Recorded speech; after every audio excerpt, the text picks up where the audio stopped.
fan. How many times have I said anything nice about him? But I was pleased with his press conference and thought he's in a tough spot. He gave the right answer. Anyway, what else we got? Hang on. I think we weren't live there for a second. We're not. We might be experiencing some technical difficulties.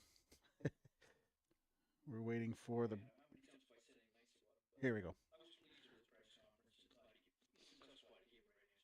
All right. No, we're good now. Okay, we are live. You want me in stereo or? Yeah. We're just checking our broadcast people to make sure that we're actually broadcasting. This is our only a second live ever, so we're making sure that this works. Okay, yeah. So we missed a bunch of the first stuff, so we got to start back. So, welcome everybody.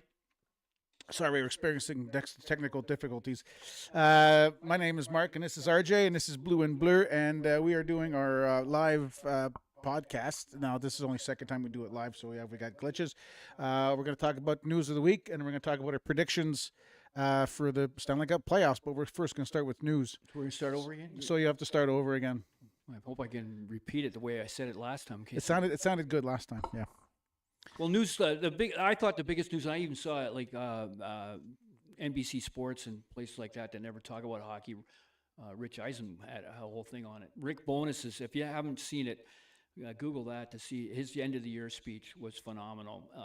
Columbus, going into the Olympic break after when they hired him, they were on fire. And I kept on saying, I think Columbus is going to get back into the playoffs. But boy, did they fall off the table in the last 3 weeks. They lost I think they lost their last 6 or 7 home games. They lost their last 7 or 8 in a row. And at the last game, Rick Bowness, and post-game, he just called them, basically he called them gutless. He didn't say that word, but what he did say was, I just think they don't hate losing enough, which is kind of resonated with me because I've been saying that about the Leafs. I've said that on several videos here. The Leafs they just don't hate losing enough. Anyway, he really tore into the Columbus Blue Jackets. I thought, well, he knows he's going out because he was on an interim contract, but management has backed him up and signed him to a 1-year contract. So I don't know what those players are going to do about that. But, NFL has that thing, Hard Knocks, where they film training camps of one team every year, and I think the NHL should get in on that and do the Columbus Blue Jackets training camp because I would love to be an eye on fly on the wall for Rick Bowness' first day at camp next year. But management's backing them up. So I look to see Columbus ship out a few of these guys who don't seem to mind losing. Anyway, that was a big story. Then general manager news, Vancouver, just shortly ago before this broadcast, fired Patrick Alvin, their general manager.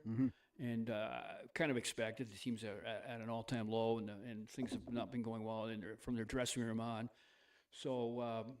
but that'd be a good place for a guy to go. Jimmy Rutherford, he can learn, be mentored by Jimmy Rutherford, who's as president. And they got a lot of, they got some good young prospects. You got to solve the Pedersen problem, though. That would be the big problem there. And then the other GM news is, how do you solve the Pedersen problem? Well, trade him? Can you trade him? You try to.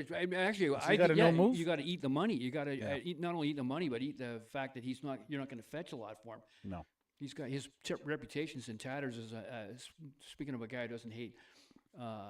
Doesn't hate losing enough. He seems to hate working hard. Yeah. So that's a big problem for Vancouver. New Jersey took Sonny Meta off the board, the hot flavor of the month for getting a GM job. The Leafs were all over him apparently. He's a New Jersey boy, and he'd worked for the Devils previous, so he's gone home to New Jersey. So we'll have to see what he does with Sheldon Keefe.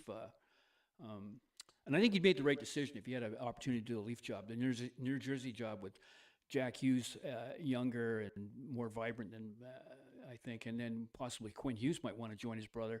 And New Jersey's a pretty good team. They had some bad luck this year. Goaltending was an issue, and some injuries. Jack Hughes seems to get hurt every year, but I like that. That's a good move for Sonny. And then. Other news, I just want to point out, I think it's an amazing anomaly. The season's ended, and Utah, for the first time in the history of the league, managed to go a whole year without shootouts. I think that's pretty funny and quite a stat. So that was news. Then the other big thing we had this week, of course, and it's a Toronto-centric thing, but we treat our locker clean out every year as a State of the Union. And Matthews spoke for quite a while, and the media here in Toronto was really tough on him, and I think unfairly. I don't say a lot of nice things about Matthews, but what was he supposed to do? If he said, "Oh, well, I hate it. 1 year, I've been here 10 years. 1 year of losing, I'm out," the media would hate that. And he can't say, "I want to die a Leaf and play here for the next 10 years." He doesn't know who the manager, the coach, the president are. I mean, they might blow it up. They might not even want. It might be a case of the Leafs don't want Matthews. Yeah. I thought he handled it very well. He was smiling. He answered every reporter's questions. Yeah, after being a non-existent for the past couple of weeks, he actually came out. Yeah, and I don't even mind that. He was injured. What's he going to do? And there's a quick locker clean out because they had no trophies to clean out. That's true, too. Yeah. That is true. And I thought he handled the whole thing. He did okay, I thought. But and Craig Brubase's final comments I thought were interesting. He was asked what do you think of the culture here? And he said, "Oh, I have no problem with the culture." Meanwhile, at least 5, 6, more than a half a dozen of times in his post-game conferences, he would make inferences that there's a culture problem. Certainly after the Matthews, Gudas, Riley, Nylander thing, he made no bones about that was a terrible thing. He was speaking about the culture there, and does he realize that Keith Pelly spent about half of his press conference talking about having to change the culture? But irrelevant probably because Bruby's not going to be here next year anyway. But he's hanging in the wind right now, waiting for our general manager. And apparently they're talking to Matt Sundin tomorrow, so that'll be interesting. Mm-hmm. We'll dive into that time permitting. We'll dive into that another time. But that'll be interesting to see what kind of job they have lined up for Matt Sundin should he accept it. And then the last thing, I know it's a Leaf thing again, but the league or the Hockey Canada have announced Jason Spezza, the assistant GM in Pittsburgh, to Dubas, and Brad Treliving will be heading up the management team for the World Cup entry this year. And what did they see out of Treliving? I mean, I don't know why he gets. It's the whole the general manager fraternity. They look after each other. But it's interesting that Jason Spezza got the job. Maybe would he get a look at the Toronto job? Have a hometown boy come back here.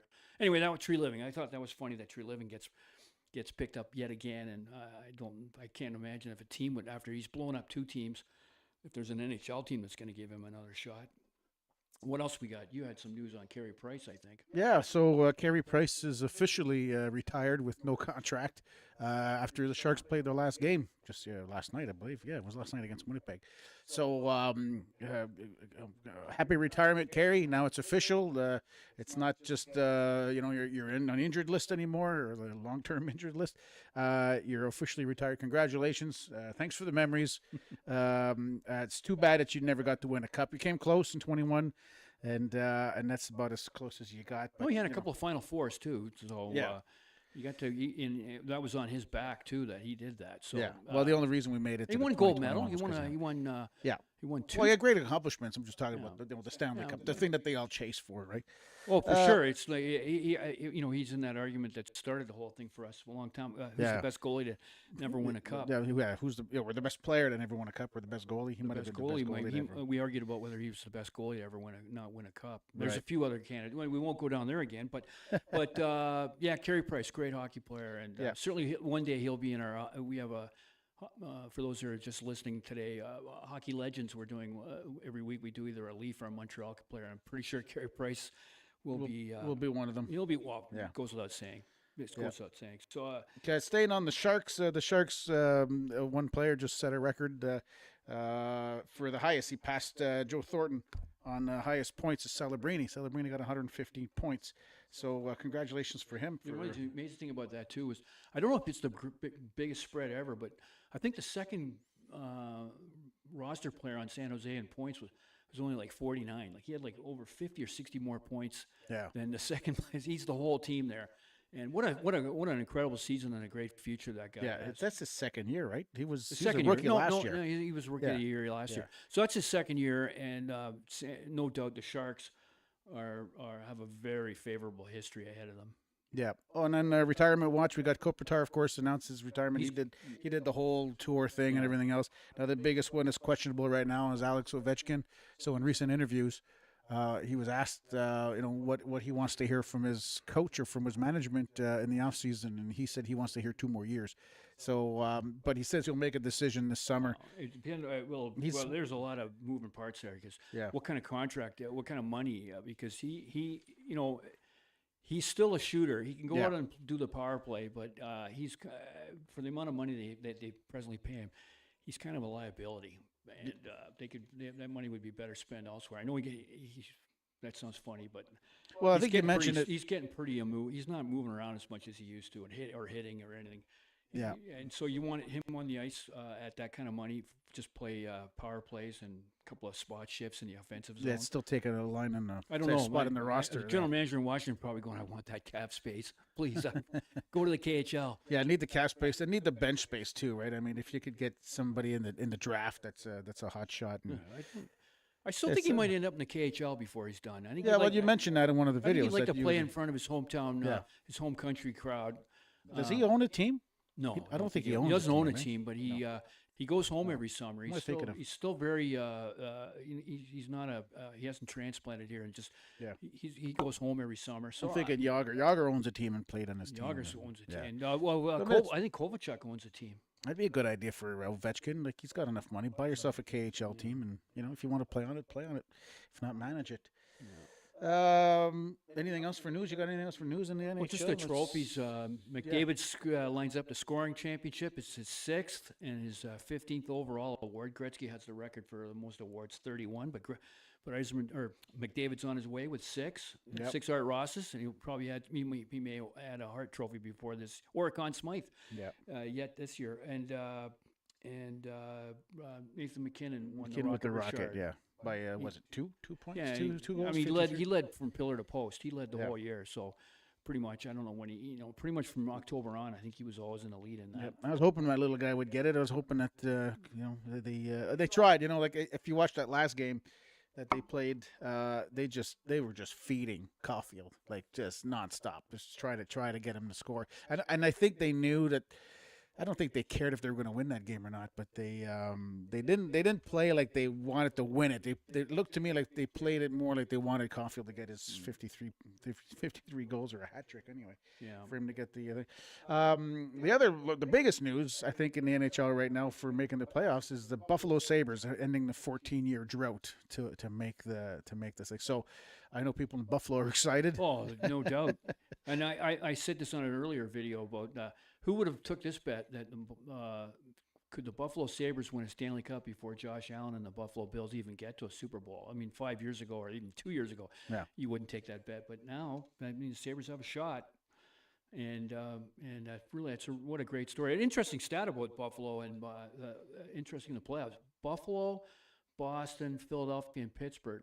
I can't remember the order, but those were the bottom 4 teams in the Eastern Conference last year. And all 4 turned it around and made the playoffs this year. That's quite remarkable. But Buffalo to end their drought, and that's a hockey town. So I'm not to turn my nose up at the Southern, the Sun Belt teams and all that, but just like that, it seems more like hockey playoffs if Buffalo's there, and they got great fans. Mostly from Hamilton and St. Catharines. So before we get into the predictions here, we're going to start talking about brackets and who made what and everything else. I'm sure pretty much everybody already knows it. Who's your, like, I know who I'm watching. Like, I know I'm watching Montreal for sure, Montreal-Tampa for sure, because that's my team. But I'm also really going to be watching the Philadelphia and Pittsburgh. Well, they have a history. Not only is it the state championship at Battle of Pennsylvania, but they have a history. Although back in they met a couple of times at the beginning of the previous decade, like 2012, 13, somewhere, and they had line brawl after line brawl. They had a couple of games. I remember there was one game on NBC in the afternoon. That was just such a Claude Giroux and Crosby dropped the gloves and went at it at one point. The problem is, of course, all the Philadelphia players are they're all new, but Pittsburgh have the trio, Crosby, Malkin, and Letang, who have now played in their 20th year together, which is a North American record for 3 players to play on the same sports team. Of all 4 of the 4 major sports, that's the only 3 guys that play on the same team for 20 years, and. That's going to be a really close competitive series for sure. We've got three Canadian teams in the thing, and you know, hopefully one of them could get it. If one of them, or it would be great if Edmonton could meet Ottawa or Montreal in the final. But Yeah. it looks like maybe it might be another year that yet again we're into our 32nd year here that Canada, the country of Canada, has not got an NHL team that can win a Stanley Cup. Which, if someone had told me in 1993, you won't see another one of these for 30 or 40 years in Canada. Well, as a Leaf fan, I go, we're not going to. Maybe we won't help contribute, but I can't believe that you know, like a Canadian club has never been able to do it again. Well, we should do a video one day on breaking down all the reasons why that is. But it's just, it's very strange, very, very, very, very. It's very sad too. Well, good news is that we have 3 Canadian teams this year in the playoffs. So I think we could start going one at a time, and I'll show you the. If you haven't seen it yet, I'm gonna see if this works. I'm gonna show my empty bracket on the screen. We got. Let's start in the West. Okay, so let's go with Colorado. You don't have a screen on the screen on there. It's not on there. No, maybe just. That is it. No, did I just kill it? Are we back? Yeah. I don't know. Hang on. Let's see if I do that again. Does that work? Go to the bracket. Let's see if that works anyway. Why don't we just go one by one, start in the Western Conference, and go through all the teams? Yeah. Yeah, sure. So we'll start in the Western, and Colorado and the LA Kings. Now, who do you? I got Colorado going for sure. I mean, they're like, come on, they're Colorado. They're playing excellent. Well, Colorado's first overall in the league, and what were you telling me beforehand? They did something special. Oh yeah. So apparently, He was going on about it. they've got this is news, right? I mean, when you look at the news, the Avalanche record, Colorado defeated when the Colorado defeated Seattle the other night. They actually broke their franchise record for single season points. So that's and they ended up with what 114, 160. So they've rocked the league from day one, and you know, particularly before the Olympic break. Going into mid-January, actually, the Leafs were the first team at the end of January to beat them on home ice. And so after the Olympic, pretty much from middle of January on, they haven't been as dominant. So it's the points and the amazing plus minus that as a team they have. But you know, I don't know. LA's played had 4 first-round eliminations in a row at the hands of the same team, the Edmonton Oilers. And now this year they get to play a different club. So I think just that's going to give them a lift. And there's another thing weird in the NHL that teams that really super dominate the whole year in this decade, a couple of them have blown up. Tampa Bay at the beginning of the decade owned the league. And then Boston a couple of years ago set the record for most points ever. And, you know, Tampa got blown out by Columbus, and then Boston got put out by Florida to start Florida's reign of terror on the NHL. So, I don't know. Could LA? There's some history for working for LA. I think Kopitar retiring. They're going to really get pumped up about winning it for him. Yeah, I'm going to say that. I'm going to say Colorado's going to win, obviously. Yeah. But I'm going to say that LA puts a scare in. I do not think that'll be a 4 in a row. How many games do you think? 6? I think at least 6, and it could even go 7 to really shock people. But I think Colorado might win that on LA ice in 6 games. Right. I really think LA is going to put a scare on them. I don't think Colorado's is going to be able to roll through them. Right. The second bracket on the in the West would be Dallas, Minnesota. Well, which maybe, you know, the winner of that might win the Stanley Cup, and that might be that winner's toughest series. You could almost say that might be the Stanley Cup final right there. I mean, one of those two teams could actually win, and actually, depending on how the way the brackets work going forward, they might have an easy run from there. They're arguably the second and third best teams in the league. Yep. I picked the Wild on that one. I thought there'd be an upset on that one. The Wild is they're going to come out firing on all pistons. You know, every year it's not the higher team in the stand. In fact, there's an overwhelming amount of percentage of games of series that end up with the lower.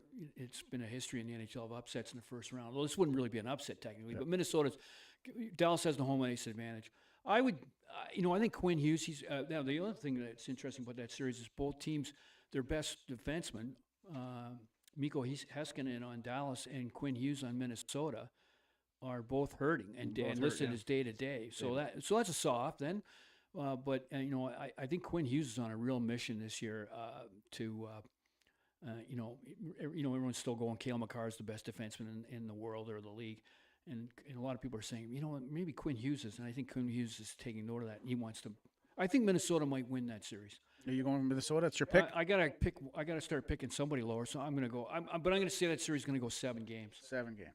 Okay, perfect. I picked Minnesota as well. I went for the upset. But another interesting about both those teams blew their brains out again this like with trading out a lot of draft picks, and so to go out and then have it to go and prospects. Minnesota sent like a boatload to Vancouver for Hughes alone. That's going to be a real heartbreak for the management team that loses that, because they've really, both teams have pushed their chips in. Yep. So and to go out, if you push your chips in and you get to the conference final or God forbid the cup final, then you go, it was all worth it. But to push all your chips in and then be eliminated in the first round because of the way the brackets have fallen, I'm going to really feel bad for the loser on this one. So, because I really think this could be the Stanley Cup final. This one of these two teams could go all the way from here. Yep. Anyway, yeah, I agree. That's 3 teams. Like I think Colorado, Dallas, and Minnesota could go all the way, and also that's 3 teams. But like I said, I picked Colorado to win. I don't think they're going to lose against the Kings.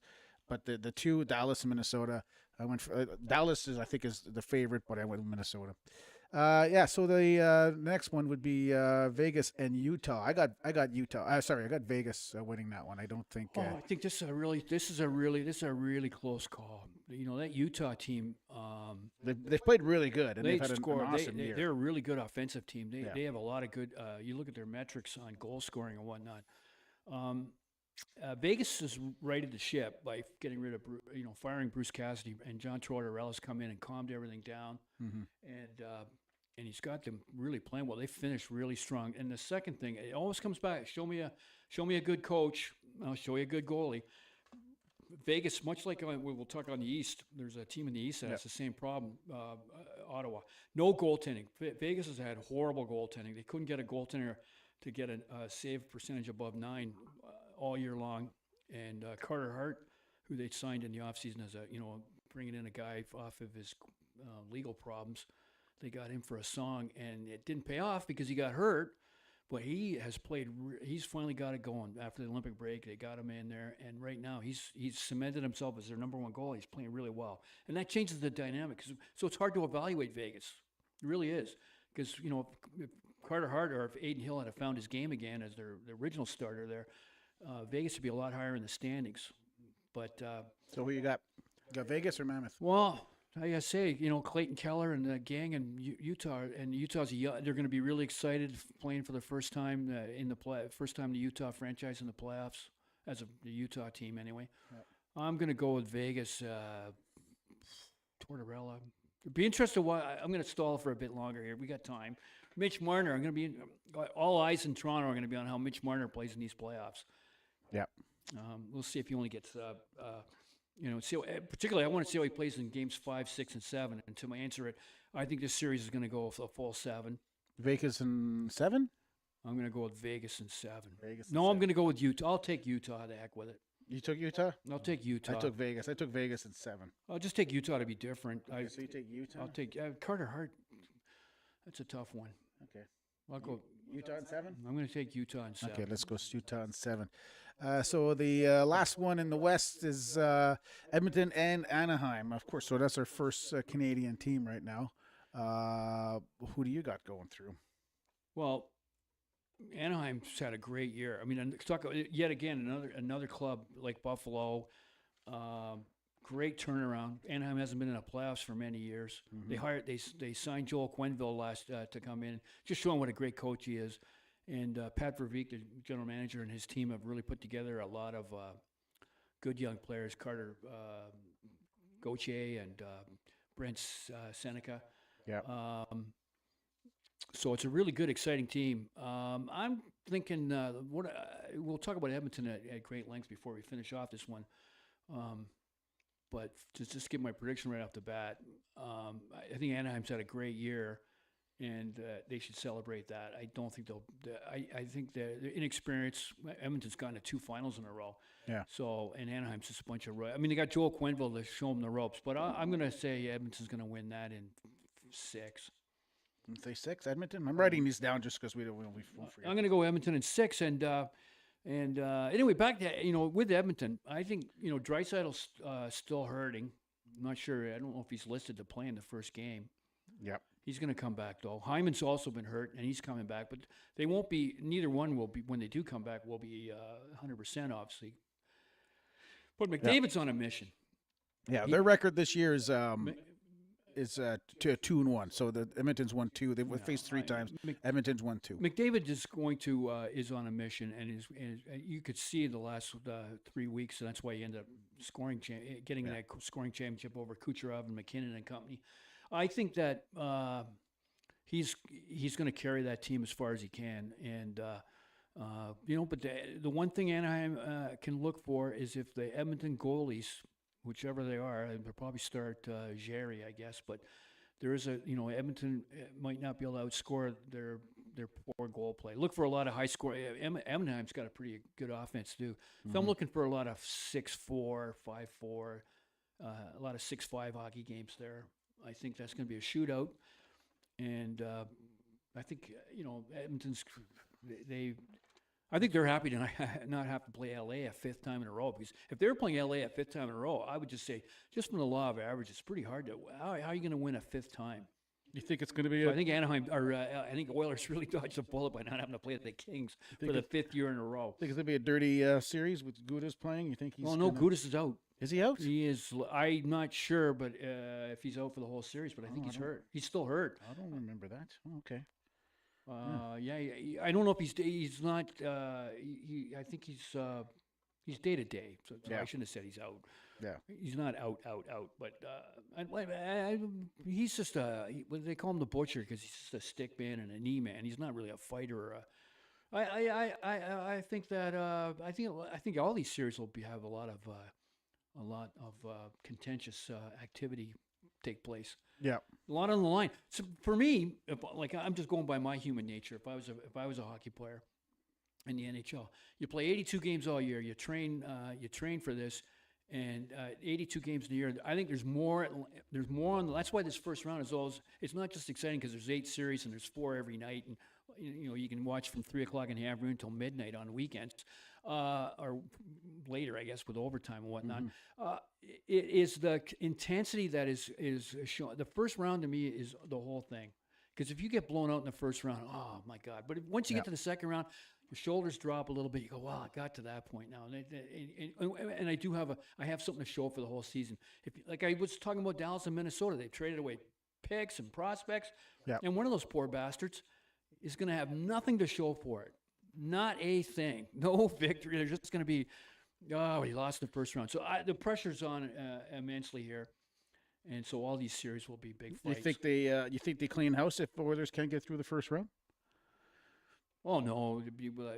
For one thing, they McDavid's locked in for another year, so they can't. And if they clean out, if they start. But with one more year, they could trade him. Well, I think when you got a guy like McDavid and the way he's driven, all you got to do is, that's not a team where you go, like with the Leafs. It's always back to the Leafs, but they got to make 6, 8. They maybe have to get eight new players. Yeah. Edmonton's got to do. Edmonton is legitimately a team where it's just if they got one of the top 6 goalies in the NHL on their team, look out. Yeah. I don't know how they would get one of the. Although Bobrovsky in Florida is going to be up for grabs. I don't know if they can fit him under the cap. There you go. I just made up a story right there.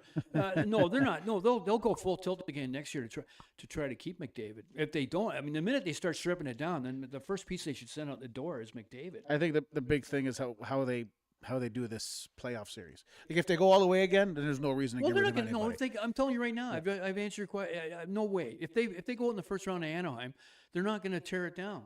I know they're to tear it down, but they're going to make some changes for sure. And that's exactly what we were talking about. What you mentioned last video is that with that 2-year contract, McDavid put the Oilers on notice, and if they don't get their asses in gear, he could potentially take off and go to another a cup contender because I mean he's made it clear that he's not in it for the money, he's in it for a cup. So No, but they're not going to tear it down, even if they get put out.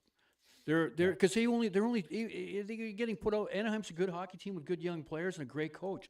They have a goal and they have a goalie problem. So they got to fix. They'll go out and say, well, all we got to do is fix the goalie problem and shore up the bottom six, and maybe get another defenseman that can actually get the puck out of his own end. Yeah, they're good. They got to make. Edmonton's got to make 2-3 player changes. Yeah. No, and no, they're not going to. They're going to try to. They're going to try to do everything they can to keep McDavid. But as I said, if you think there's any chance they're going to tear it down, the first guy that they should send out the door is McDavid, because the minute you trade Zach Hyman for parts, McDavid's going to go, well, I'm out of here. Yeah. Well, you must have trade McDavid first and save yourself all that. Draisaitl maybe. Well, Draisaitl's signed to a long contract. Oh yeah, he's right. He's signed in for a long contract. 8 years. Yeah. So he'll have 6 years left. So what did McDavid with $12 million he signed for? So he'd free up 12. Is it 12? It's a smaller contract. It's smaller. It was 12, 11 or 12. 12 million. Yeah. So I think there's no way. There's no way they're gonna even if they go out in the first round. But do you think he would ask to leave? Say if Montreal makes it to the conference final and then get knocked out. I knew this is where you were going to go. You're trying to work it around so somehow McDavid. Well, I've made it no secret that I hope Montreal goes for McDavid next year, even though I think he's starting to get a little old. I think that a little old, but if he signs for less money, if he signs for this is the problem with the players. You can sign an older player, but you got to sign him to a contract that befits what he's going to produce. Yeah, like the Leafs. John Tavares. 2 previous years at $11 million was producing at $6 or $7 million. He was a big, but now when they signed him to a contract for 4. Arguably, maybe Tavares was the best dollar for dollar, or the best player on the Leafs this year, right? Based on the money. Okay, so on all that, I've got Edmonton in 6. I got Edmonton in 6. I don't know what I said. I think I said Edmonton in 6. Yeah. Okay. So that's what you said. I said Edmonton in 6. I got Edmonton in 6. So now we're going to move off to the East. The East, in my opinion, is before we start that, let's save Montreal and Tampa for the last. For last one, because that's your thing. So we'll do the other 3 series. Yeah. So let's do Boston Buffalo, and Boston Buffalo. I've got Buffalo going through. I got Buffalo going through in 5. And the only reason I was going to do a sweep, I was going to do Buffalo in 4, but I'm giving Boston the benefit of the doubt on 1 game. Well, I don't know about that. Boston's a cagey team, as we all know. I mean, arguably over the last 50 years, going back to the Bobby Orr 1970 thing, Boston's like a vampire. You just can't get the stake in the chest and bang it in. They just bounce around. They're always in there. They're always fighting. I can't see Buffalo putting them out in 4, even 5. Anyway, just to go over it, I mean, Boston come out of nowhere. Another team that's, as we talked about, one of the bottom teams in the East Conference. Now, no one expected Boston to rebound like this. I mean, they traded away Brad Marchand, Charlie Coyle, Brandon Carlo. I wish they didn't. So you can't knock Boston out. In fact, if there's going to be an upset on the East, I think Boston could be the team to do it. I'm going to say Buffalo in 7, but I think it's going to be a war. Oh, yeah? I think Boston's going to win a couple of games. Buffalo in 7. You think they're going to win, 3 games? Wow. Okay. I think they're going to win at least 2. Maybe only go 6. Buffalo will win in Boston. But I think, like, Pasternak's... 6 or 7? I'm going to say 7. But Boston, Pasternak's a phenomenal hockey player. Yeah. And the only no go against Buffalo is their experience. I mean, they have some players that played in the playoffs before, but generally they haven't. Not really. So I think the only thing that go against them is that. I doubt they've got maybe a couple of guys had a cup of coffee. But the winner of that goes into the Tampa Montreal series. Buffalo's got a really good goalie, but Swayman alone could win a couple of games. He's been playing really well. Pasternak. And I think Marco Sturm, the coach in Boston, has done a really good job. He's a great tactician. Obviously, he's got that Boston team. Yeah. That Boston team's outperforming what they've got on paper. So Marco Sturm alone is going to try to figure out the best way to attack this Buffalo team. Other than that, the Lindy Ruff's no slouch. By the way, the interesting stat there, I think we probably mentioned it in an earlier video, but it's kind of funny that Lindy Ruff was the coach of the Buffalo Sabres the last time they they were in the playoffs. So Yeah. he got him in there. For him, it's 2 in a row. Yeah, exactly. Yeah, he's You know, 2 he for was 2. fired a couple years after Yeah. that, but so it's not 2 in a row. I shouldn't make that joke. No, yeah. But Lindy Ruff, no slouch there either. So, but I like what this Marco Sturm has done in Boston. I think that series is going to go. Boston's going to give Buffalo. They'll give Buffalo a scare. I think they'll take Boston. They'll get some games to go to overtime, and then a guy like Pasternak or Morgan Geekie will chip in a goal at the right moment in overtime, and they'll steal a game. But you still got Buffalo. Absolutely. Okay. We'll skip to the Carolina-Ottawa series. Carolina-Ottawa. I've got Ottawa. Although they're a streaky team, I think that Ottawa has got a lot of grit this year that they could make it through Carolina.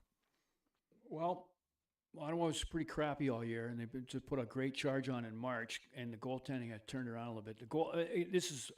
This team's very, like Vegas. I mentioned it earlier when we were talking about Vegas. They have had terrible. They've had even worse goaltending than Ottawa, or than Vegas. So, so you don't really know what kind of team it is. If they had a half decent goalie, Ottawa would have been right there. It would have been a great race between. It would have been 4 teams fighting for first place, not just Buffalo, Montreal, and Tampa. Ottawa would have been right there. So I'm going to go. A better goalie would have produced at least another 10 points. I think that,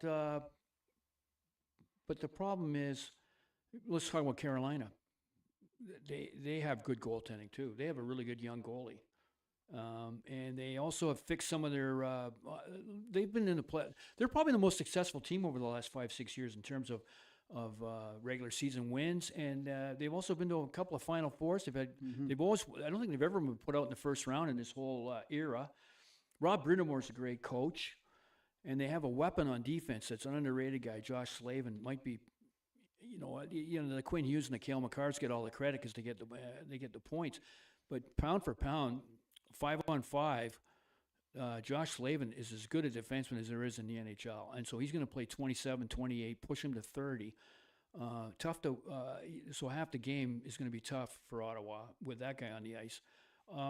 And Carolina's fixed. One of the reasons they haven't been winning, and they have no finish. But a couple of guys have stepped up this year. They have a little bit more firepower. Seth Jarvis is a really good centerman and has played really well for them. And I got a feeling, Carolina's been there so many years before, and they still have 10 or 12 players that have been there the entire era. They're tired of. They want to get to a final because they just can't get past that conference final. So I think Carolina's going to be well motivated, but Ottawa's going to give them everything they can.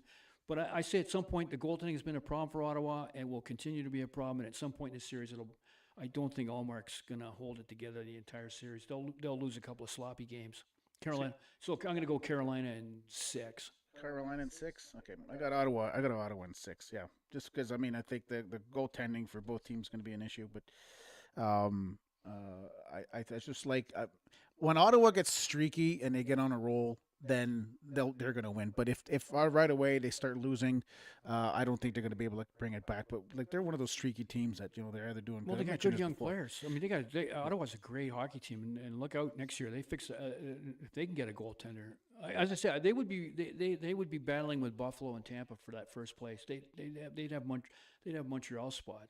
Montreal would be be 4th. Yeah, they've met 3 times this year, and Ottawa's lost twice, 1-1. So they're not completely being dominated by Carolina. So that's why I'm saying this is my upset of the East. My upset of the West was Dallas being upset. So my upset of the East is Carolina being knocked out. I would just as easily if I was forced to bet Ottawa, I'd say, man, I got a good chance of winning, but because I think Ottawa is underrated.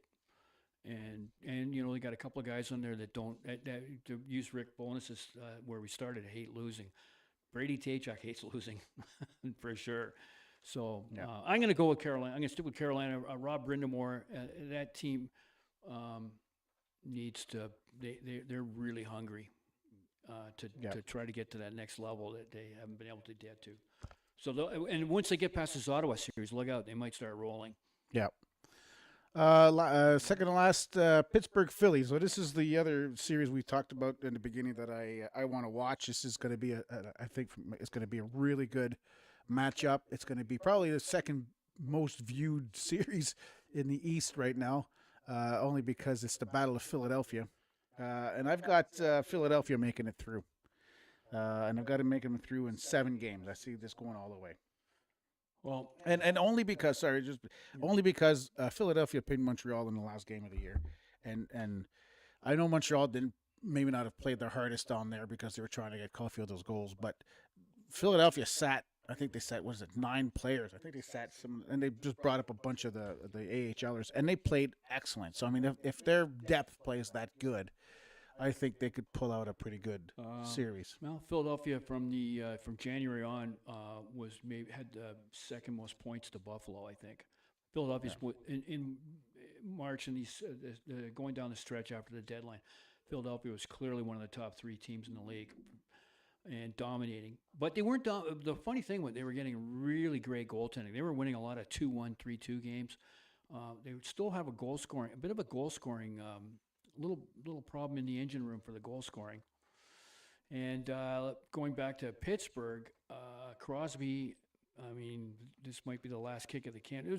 First of all, Penguins yet again, another surprise team. I mean, Dubas is rebuilding. Nobody said he would, Crosby said keep Malkin and let Malkin, Letang, and I carry forward. And boy, it paid off. No one had Pittsburgh in the playoffs in October. No, and they even in January. And pretty much they were pretty much hanging in the playoffs. So I think they maybe had a bit of a rocky start in October, but from November on, they were in a playoff spot. Certainly at U.S. Thanksgiving, I think. So I'm going to go with Crosby alone is a factor there. And I just think that Crosby, Malkin, and Letang, they kind of know it's the last kick of the can. So I think they might want to win at least a series. And I think Philadelphia's got some pretty young guys. Pittsburgh's got some vets. So you got Pittsburgh? The only problem, I mean, Stuart Skinner's a problem, the goaltender. If he, there's 2 Skinners, and if the bad one shows up, that's a problem. Yeah, if last year Philadelphia's got great goaltending. So when you get down to any games that go into overtime, you got to start thinking Philadelphia. Yeah. I'm going to go Pittsburgh in 7. Yeah. Philly's rookies are just, there's just so much promise in there. They played like the rookies I saw playing against Montreal were just phenomenal. No, Philadelphia's got a great future, and Rick Tocchet's a good coach. Yeah. So he's gonna, and he's a tough coach. He's gonna have the Flyers playing flyer hockey, as they call it. Broad Street bully time again. Those teams they hated Battle of Pennsylvania. They hated when they met in the playoffs back. We talked about that. They had some line brawls on everything going on there. I think that Pittsburgh will prevail in 7. In 7, because Philadelphia, Philadelphia will have maybe the goal scoring won't keep up for them. Right, so there's a few in there that we don't agree on. There's a few that we're opposites on, which is good. It's going to make it because we can't have the same bracket. It would just be boring. So the next one, last but not least, Montreal Canadiens and the Tampa Bay Lightning. My prediction, of course, I'm wanting Montreal to win, and I mentioned it all year that Montreal is going to win at least one series. I made this prediction. I think they're hungry enough that Montreal is going to win one. I don't think they're going to make it all the way, even though in my bracket I chose Montreal to go all the way to the end, only because I have to. It's in my blood. But realistically, I think they're going to win against Tampa. I think they're hungry enough for Tampa to get out there and win. I don't think it's going to be a quick series. I mean, I think it's going to be going in 7, and it's probably going to be one of those. In my opinion, it'll be like the same thing as the Leafs in 2021. It'll be Montreal will be down a game or 2, and then they'll come back because Montreal has been legendary this year in comeback wins. They come from behind wins. So I think they could probably do the same thing in a series. I think it's going to be. I think if the last game we saw against Tampa is any indication of what the playoffs is going to be. I think there's going to be a lot of injuries, and there's going to be a lot of it's going to be very physical, and I'm hoping that Jack-Eye plays because, of course, we're going to need somebody like Jack-Eye on the ice because it is going to get brutal. And if he doesn't play at first, I guarantee you there'll be injuries anyway, and then he'll end up probably coming in at Game 3 because there'll be 2 defensemen that are out from injuries. Well, Dobson's going to be out for pretty much the whole series. That's another factor. He's the club hasn't confirmed it, but the rumors are out there that he had thumb surgery. Yeah, a broken thumb. So, yeah.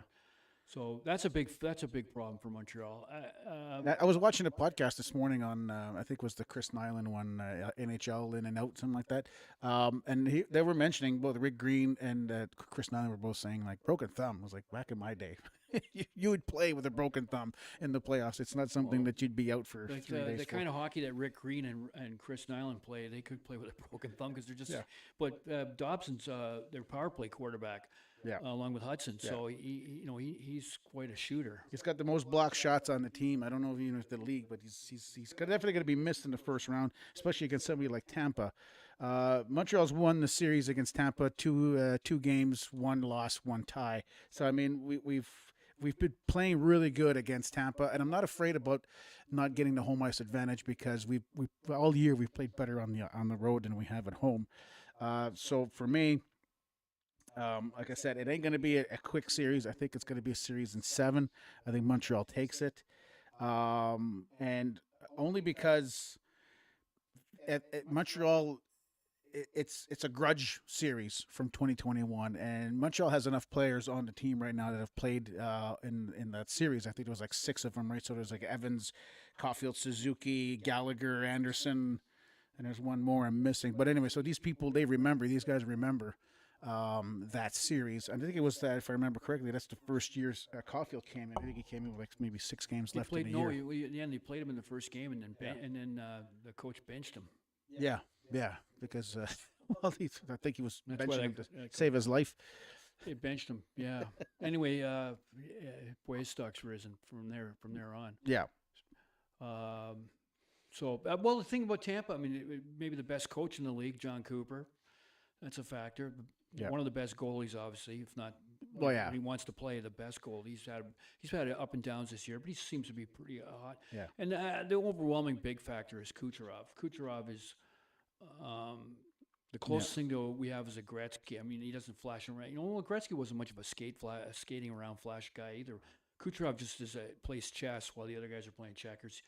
Pinpoint passing. He always finds open ice. He'll find Braden Point or whoever he's on the ice with the puck at the right moment. He's a maestro, an orchestra leader out there. Yeah. So Kucherov's going to be a problem for Montreal. Kucherov's going to be a problem. Vasilevsky is going to be a problem. Like he's arguably the best goalie in NHL. Yeah. So Montreal's going up against probably the toughest team in NHL right now and the best goalie in the NHL. Montreal, what they've got going for them is they're good at capitalizing on mistakes. So if somebody makes a mistake, Montreal's good about pouncing on the mistakes. But if the Tampa Bay Lightning play a flawless game, I think it's Tampa's game. Yeah. It's one of those things like if all Pistons are running 100% for Tampa, nobody's injured, and they're playing to their 100%, I think Montreal loses the series. But if they make mistakes, like every team does in the NHL, Montreal's speed can create mistakes. Montreal's a faster team. Yeah, the problem with Montreal, I find, is their passing. There's a lot of passing that I've been seeing in the past, say, 10 games that haven't been, tape-to-tape passing, and that's been an issue, especially for players like Demidov. So as much as he's good at dangling that puck around, his passing and his receiving passes has been an issue.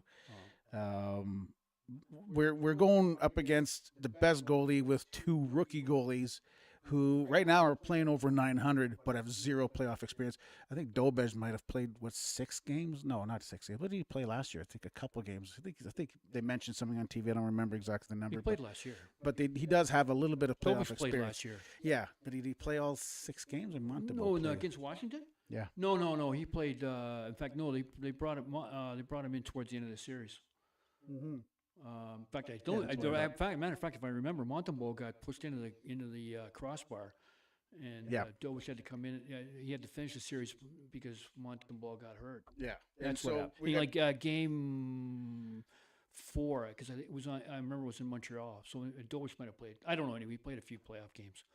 Yeah. So we've got fresh, inexperienced goalies going against the best goalie in the world and Kucherov. So I mean. Well, Marty St. Louis is a rookie coach for playoffs, and you've got. Oh no, he coached last. Well, he coached last year. He coached last year. Yeah, he coached last year. And actually, if anyone knows John Cooper, it's Marty St. Louis. Yeah. I mean, so he knows the Tampa way of doing things. I'm going to go with. I want to say Montreal. I'm going to cheer for Montreal. I know that's hard for Leaf fans. Oh, no Leaf fans should cheer for Montreal, but I mean they're a likable bunch of guys. It's just a Canadian team, right? Yeah. But I'm going to go with Tampa in 7.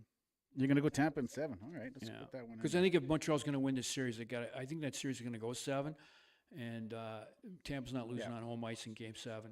Yeah. Just want to talk quickly about the injuries on both sides right now. I just checked this out this morning. So Montreal, Carrier still day-to-day.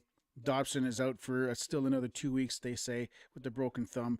His expected return is the 26th of April, so he's got at least a few days to go on that one. 19th of April is when Carrier is supposed to come back, so anytime now. Lane, of course, he's on IR for his abdomen. He's gone. I don't see him coming back at all. Do you see him? I think the only reason I don't even know he's on the roster. Well, he's on the roster because he's under contract, but we'd have to have a lot of injuries for him to come back right now. Well, I don't think he's. I think even if he he won't be playing in this series. Yeah. Even if he was healthy at this point, because he can't play on the top 6.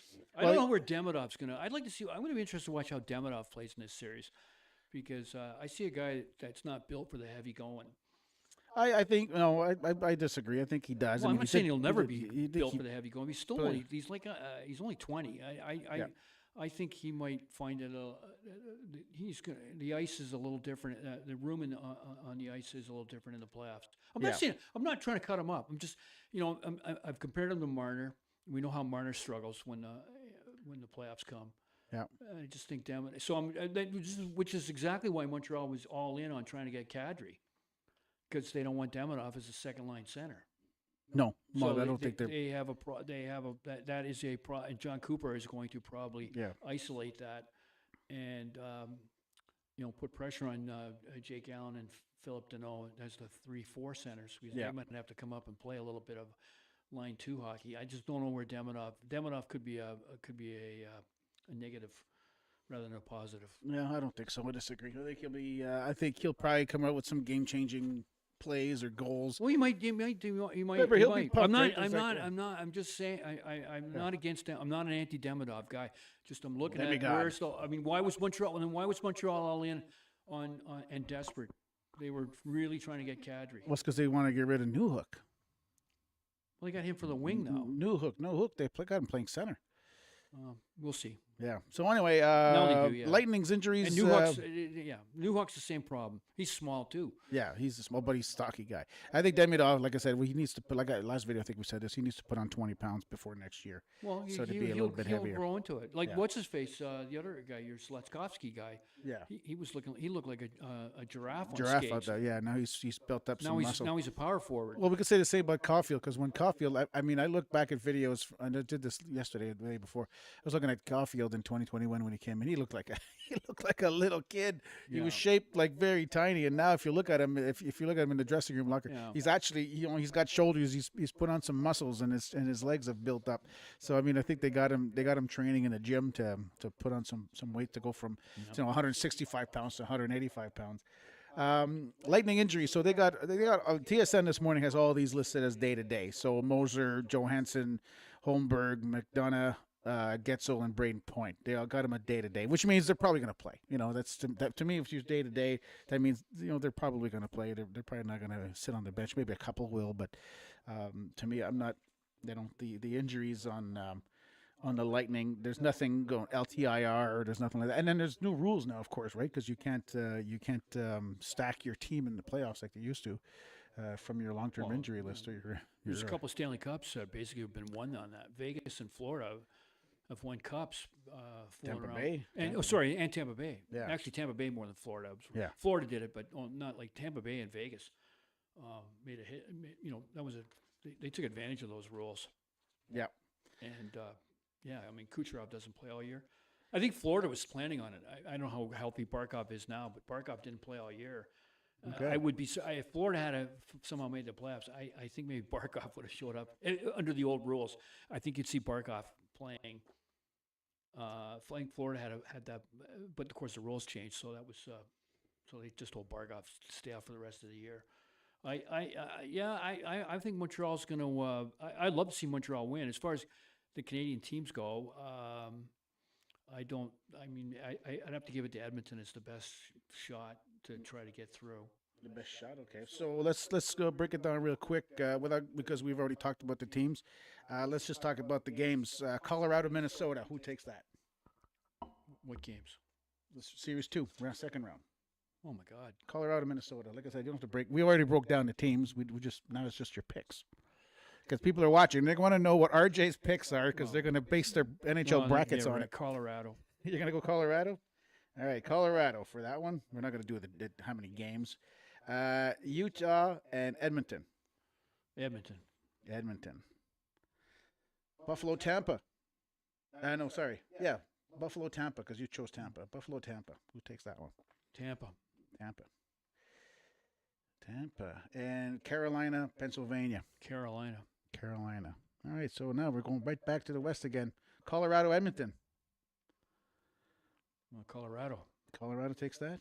Okay, and Tampa, Carolina. Tampa. So you got a Colorado and Tampa. Yep. And then who takes the cup? Colorado takes the cup. So there you go. You've just heard that. That's RJ's picks. We got them on paper, so we're going to be going live. If you want to see mine, I'm going to put them up on the screen right now, my bracket. If you want to join us on the NHL.com bracket. It's not going on. No, that's delayed. Oh. We're looking at ourselves on the video and make sure we're actually broadcasting. I've started a league on the NHL.com bracket challenge. The name, of course, is the Blue and Blur Show. The password is Habs1993, capital H, Habs1993 to get in because it is a private bracket.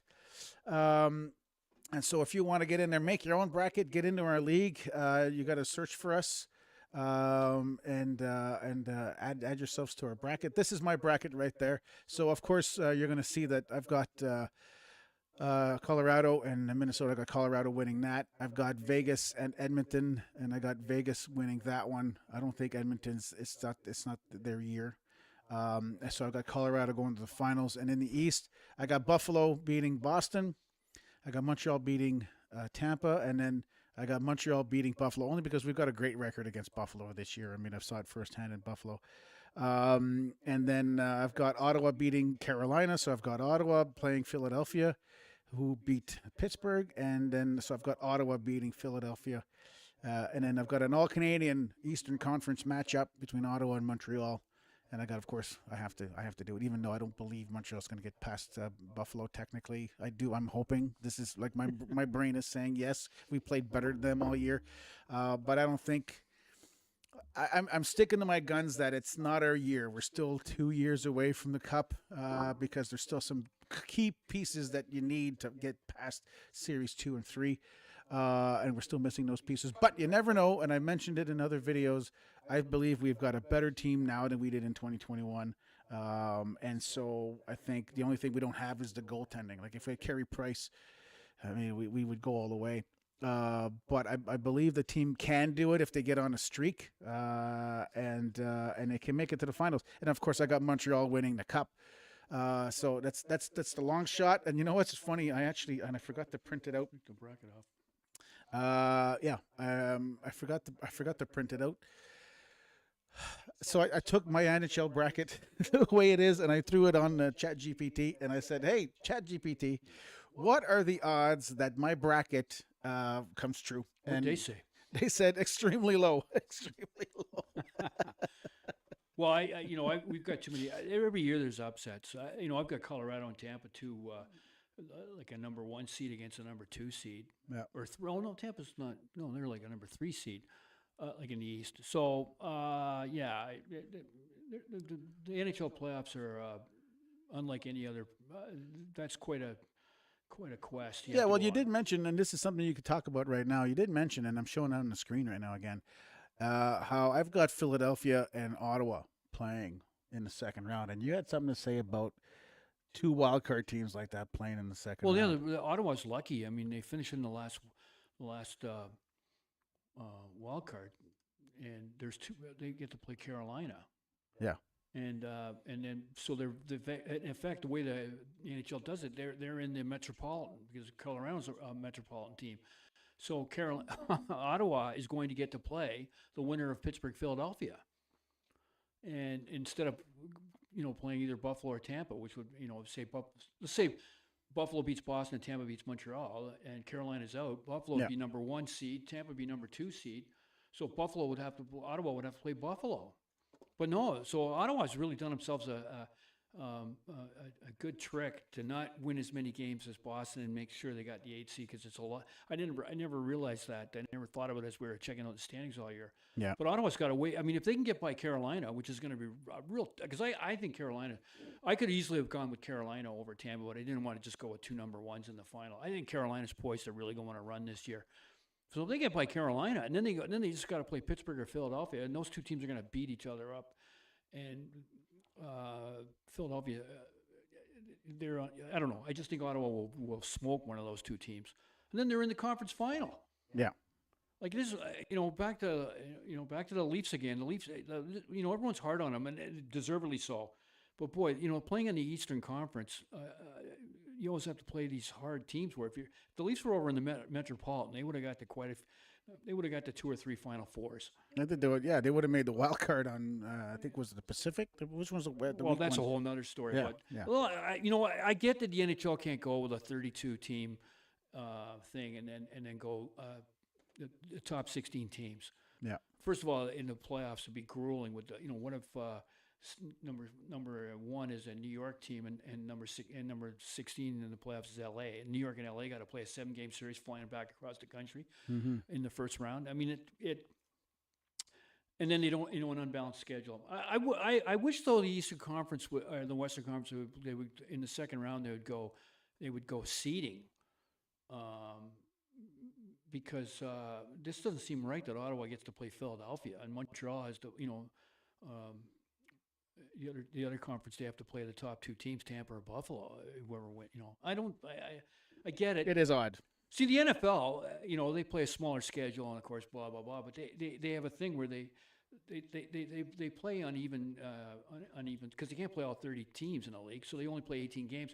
So what they match it up. The top teams play a tougher schedule the following year. I think the NHL should do something where in the East, when you play your interconference games, it's based on the last year's standings, maybe, and so they could say, well, you could do something like that where you could have seeding go on. I don't know. I mean, the divisions are the divisions.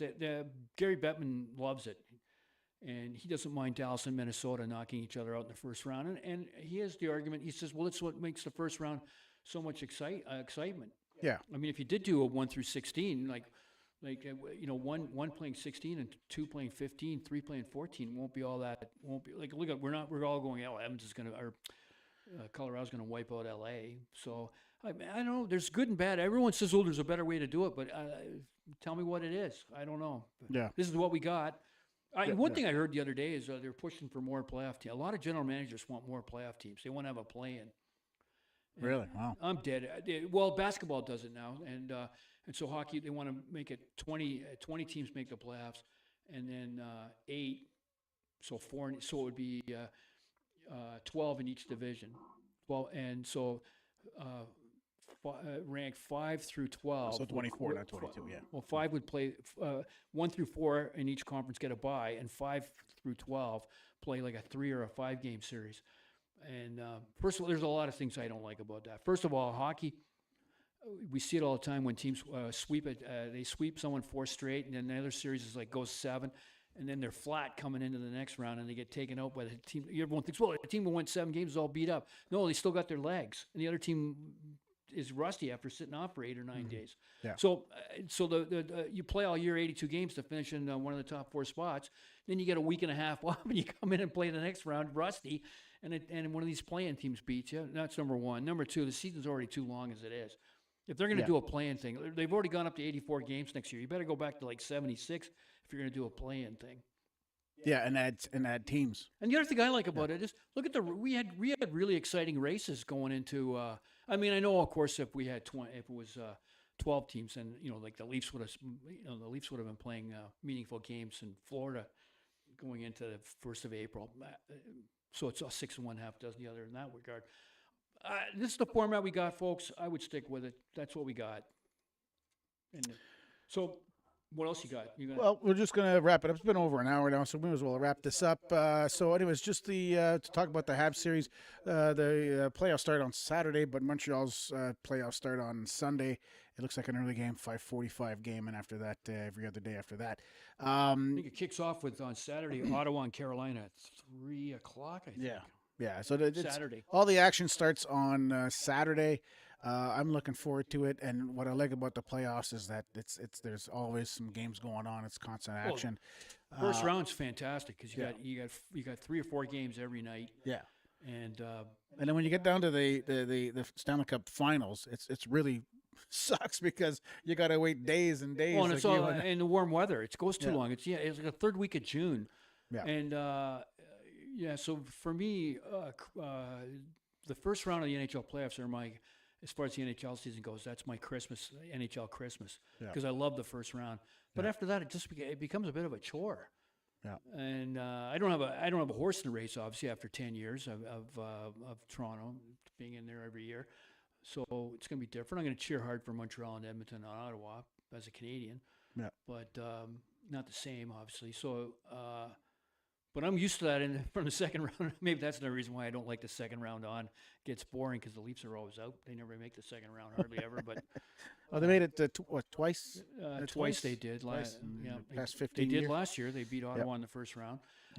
And actually should have won that. Here we go. I'm going to complain again. I mean, they had that series. They were up 2 and up 2-0 or 3-1 in Game 3 and couldn't hold on to that lead and ended up losing in 7. God. Yeah. Who knows where we're I'm expecting big things from Montreal. I mean, if the young players play like they have, and if they play their game, and if they keep the speed up, I think they got a chance at winning it.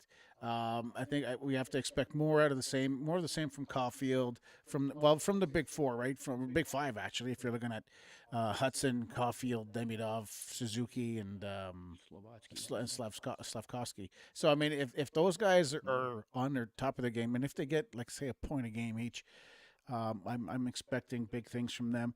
What we're going to need is the back check, and we're going to need that defense. You got to shut down. You got to shut down Kucherov. Yeah. If Kucherov's allowed to wheel and deal in his office, he sets up. He always sets up on one side of the ice. Yeah. And he just feathers a pass over. Finally, one of the guys gets Gunsel or Point, or someone gets open and it's over the shoulder. And the other guy I forgot about that was in the 2021 series was Danault, because he left and he came back. And Danault is a good shutdown guy. So I guarantee that's probably what St. Louis is going to make Danault do is say, okay, you play whenever Kucherov's on the ice, just get down there and shut him down as much as possible. And but like I said, for me, it's the defense. Dobson has to come back, and he's got to come back as soon as possible. He's gone. Matheson has to stay healthy. Jack guy's got to stay out of the box. I think Montreal can win. I just took Tampa to be different, and also, I think Tampa. This could be there. They seem to take a couple years off and then come flying back. So, and they're getting long in the tooth too. There's a few guys there that are Hedman's. This is probably Hedman's last kick at the can as far as being a number one. He's over 35 now. Yeah. The goalie's not getting any younger. Maybe John Cooper's starting to burn out. Who knows? He might be thinking of time to move on. They only listen to coaches so long, so he's been there a long time. There's all kinds of things that work to make Tampa go, we got to really give this one a go. As for Montreal, this is a team with an exciting future. I declared last year they'll be the best team in Canada within 2 years, and I think Edmonton is still ranked number one. But by this time next year, we'll be looking at Montreal as the best team in Canada. Yeah, especially if they make some good moves this summer, and they bring up some of those guys from the AHL. Like I'm looking forward to seeing the other Jack guy coming up. I don't think he's going to add much. Well, he's like an Anderson kind of player. Yeah, so I don't see him as being an effective hockey player. Anderson's going to be thinking about hanging. The guy you got to watch is this Reinbacher. Yeah, Reinbacher's played the past couple of games, and he's been actually pretty good. So he's the future. I mean, he's only 20 years old or 21 years old now. He's got to stay healthy, though. I mean, he's got to stay. He got in the AHL and got injured right away. If he can lock down a job as a legitimate, never mind first unit because they already have Hudson and Dobson and Matheson, but if he can lock down a job as a as a second unit guy, and then you got Caden Gould who's still rising, still learning how to play. Yeah. They got a break. They could probably move Matheson out at that point, make those guys the second unit. Yeah. I like the Matheson's Montreal. not getting in. What is Then he? they got another. They got 35? that guy, and they got H will be another year out. But then they got the KHL kid Zamanoff. Yeah. They can move. I don't know who they'd move. I mean, you're not going to move Slavkovsky, Demonov, Caulfield, or Suzuki. It's going to be the least performers, the worst performers are there. They're going to move out, right? I mean, you got to think of like if they could put. They get Gallagher is going to think about retiring soon. Anderson's going to be gone. If they could replace those guys with that Russian phenom coming up and well, he's got to fit somewhere in the top six, which he probably could. But he could put him in the bottom six, and that just means you got a really good core. Like you got a really good. Yeah, except your bottom six guys. He's a young. They got to be the energy. They got to do the checking and the dirty work. So it's that's why Laney can't get on the ice because where would he play? He can't make the top six, and he's a terrible bottom six guy. Yeah. They'd have to find a way to get that kid in the top six. Montreal's got to. I mean, to have the luxury of having guys that throw players of that magnitude and talent overboard. Yeah. Montreal. So that's how Detroit, New Jersey, Colorado did these. Mostly those were pre-salary. I mean, Tampa Bay. Okay, that's a salary cap team. Tampa Bay's been in the mix now for the better part of 10 years. Yeah. That's how they do it. They throw guys overboard and bring in other guys. I mean, Stamkos goes and they bring in Gunsel. Yeah. That's what Montreal will be afforded the opportunity to do that because they're so deep in prospects. Yes, deep in prospects, and we still got all our picks and playing cards that we could play with. So this is why with the Leafs it's so desperate because everyone's talking about we can fix it. How you can't just they don't have picks. They don't have assets to move. They can't. They aren't going to be able to make. They need 5 or 6 players minimum. They need a couple of their defense is old and ratty-eared. I mean, the defense is the real problem. Not so much the goalie. The goalies were a problem this year, but I think the defense was. And you're relying on a 37-year-old to come back next year from injury to solve it all. Yeah. But tell you what, he only plays 25 minutes. You got to be paired up with Riley, and then you got to throw him on the ice with McCabe. He can only play so much. Anyway, that's another. The Montreal and Toronto are polar opposites right now. Yeah, and I just want to finish it off. There's a couple. I just want to ask you another question afterwards, quick. But I did because as soon as I predicted for myself for Colorado and Montreal to win, I just looked into their head-to-head stats, and they've played twice this year, and they've both blown out each other. So one game was a 7-3 win for Montreal, and another one was a 7-2 win for Colorado. So. You're thinking ahead already about Montreal and Colorado meeting. Yeah, I'm already thinking about that. Yeah, and this is the guy said, we're not ready to win this year. We don't need to trade any picks. I could dream. I'm allowed to dream a little bit. And I predicted wait till they win a round. What if they smoke? Oh yeah, Montreal's going to go bananas. If they smoke Tampa in 5, you'll really be going. Yeah, Montreal will be. Well, this is what the back of my mind says, no, we're not ready yet. We're not the NHL a cup contender yet. We're close, but we're not there yet. But a little bit of part of me, and a lot of Montrealers I know they feel the same way, that if we could beat Tampa, if you could beat the strong team as Tampa is, then you can make it all the way to the finals. Now, whether or not you could beat Colorado in the end of it is a different story. But if you could beat Tampa, then you could beat Ottawa. And if you could beat Ottawa, then you could beat, what else did I say? Yeah. Chat? Anyway, there was chatters there. Was there? Oh, okay. I can't see. So what was the question you had to ask me? Oh, yeah. So the other one was because now Toronto made the bottom 5. You think they're going to be? You think they got a chance at McKenna? Well, we know what they have a 25. It's legit 25%. If you have a 25% chance. 25. I thought the first. I don't know how that works either. First overall has a 25% chance. I think the fifth has like an 8%. I think all 5 chance. maybe have. Yeah, how can all 5 have a 20? I don't know how that works. I don't know. They have a good chance of getting. They could finish first overall, but just as easily, the lottery can work the other way and throw them out of the top 5 and put them back in with Boston. So McKenna. Well, I mean, Boston gets the pick. Say McKenna comes in.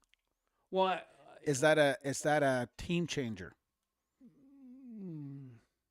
I don't think so. I mean, first of all, the pressure on the kid will be phenomenal. in Toronto. Because they say he's NHL ready. Like, So yeah, but he better be NHL ready, because if he comes into Toronto and only has 6 goals coming into the Christmas break, people will be pretty disappointed. The expectation level on this kid will be phenomenal. Whereas if he gets drafted by what's the bottom team there? Chicago. Even Chicago, they don't have the media there, and even in Chicago, he'll be able to suffer in silence if he comes out slow. I think that if the Leafs get their draft pick, then that would be that would at least it's been a terrible season, and that would be a nice little prize to get and that I think that there's like I've looked at the list, and there's a 3 really good possible, like they're going to be stud defensemen. Mm-hmm. And I think 2 of them, one for sure, they're right shot, which are rare. So if they could get a right shot stud D, so I don't necessarily. I mean, that might be better than McKenna anyway. I don't. So, because there is another one. So Toronto say they get the 5th pick, right? Let's say they get the 5th. Let's say they get the 5th pick, and McKenna's off the table because let's say he gets taken first. Do you think Toronto trades that pick, or do they pick? Well, that's an interesting question, actually, because that comes back to the whole thing. When they get the management structure in, if they decide no, Matthews and Nylander, we gotta go forward. If they just think that would be a great chip to trade to get a couple of I said they got to make about 6 or 7 roster changes. You can't guarantee an 18-year-old kid is one of them, because he might need a year to develop. They could trade that draft pick for like 2 solid veterans. And now they're 1/3 of the way to getting rid of those, which is what they need immediately. Make those 6 roster changes. So that would be part of a retool. A rebuild would be take the pick, right? Well, rebuild. Obviously, you take the pick and you flatten the team. And you try to get rid of Riley, right. And you try to get rid of Matt. Matt. You go to Matthews. Say, do you really want to be around here for that? I'm going to repeat again how we started on the news today. I think the media was completely unfair with Matthews today, and I'm a guy who jumps all over that guy all the time. I read his body language at games and whatnot. And sometimes I see a guy who looks like unhappy and uninterested.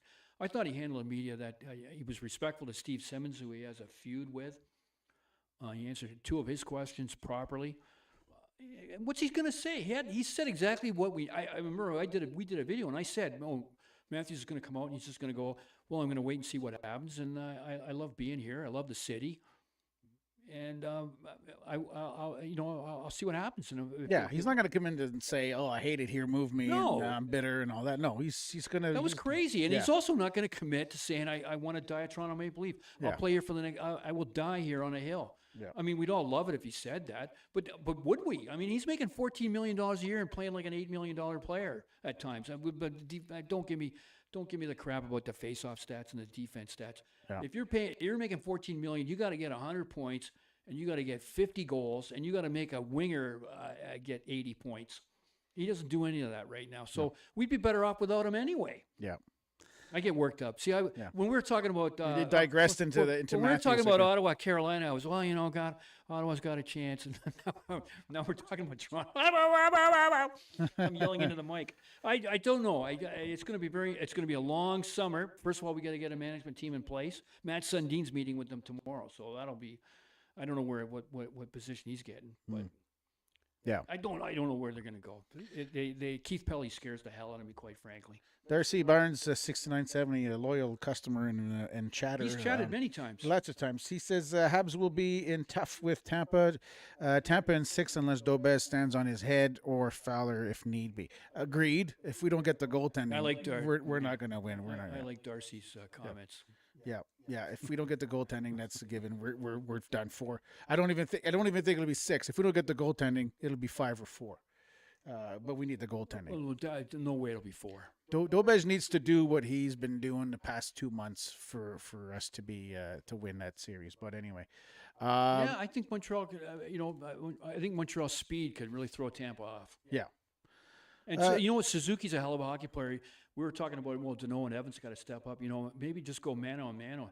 Just every time Kucherov's on the ice, the Suzuki's out there. And I know Kucherov's a winger and Suzuki's a center, but I mean, Suzuki really impressed me this year as a really smart hockey player. Well, yeah, he's looking at the Selke right I now, still possibly. say, So you know, all the things that happened in the Olympics. I know they didn't win the gold, but you know, he saved the tournament, getting that big goal. And we were down in the preliminary round against, I guess, Slovenia or whatever, whoever we were playing. We were down. I think there was even converse. He chipped that puck into the other end, into their end, went after it. Yep. And then it tipped in the big. I mean, Suzuki was unheralded hero for the Team Canada at the Olympics. Yeah, there's even chatter of the heart right now. No, There's it's chatter. it's guys with Montreal Canadiens tattoos on their ass. No, well, you know what? I think he could get the the Selke Award though. Yeah. But no, he's not going to get. I mean, the Hart Trophy. You've got McKinnon, Kucherov, and McDavid. How does? I mean, that's a problem with the Hart Trophy. It's called the most valuable player. Yeah. But it's often given to the most outstanding player more often than not. Because quite frankly, if you want to me, the MVP then is a lock. Yeah. Celebrini. Right now, yeah. Well, because remember, if you take him off there, if you took Suzuki off Montreal, and you just put a regular center in there, they'd still be, they'd be somewhere. They'd probably be out of the playoffs, but they'd be Columbus. Yeah. And if you took, well, he's still a 100-point player. But if you so took, yes, you'd have to replace him with a 100-point player. Well, I'm saying if you put a regular, like a 60-point guy in, they'd still fight. But another player would get more ice. That whole thing. Yeah. But if you took Celebrini off San Jose, hell yeah, they'd be dead. They'd be looking at where do you think we're gonna what kind of condo are we gonna get for McKenna to live in? Because they'd be drafting McKenna. They'd be in last place. That's how valuable he is to the. I'm kidding about that. Yeah. He, unquestionably the most valuable player to his team, which is the direct description of the award.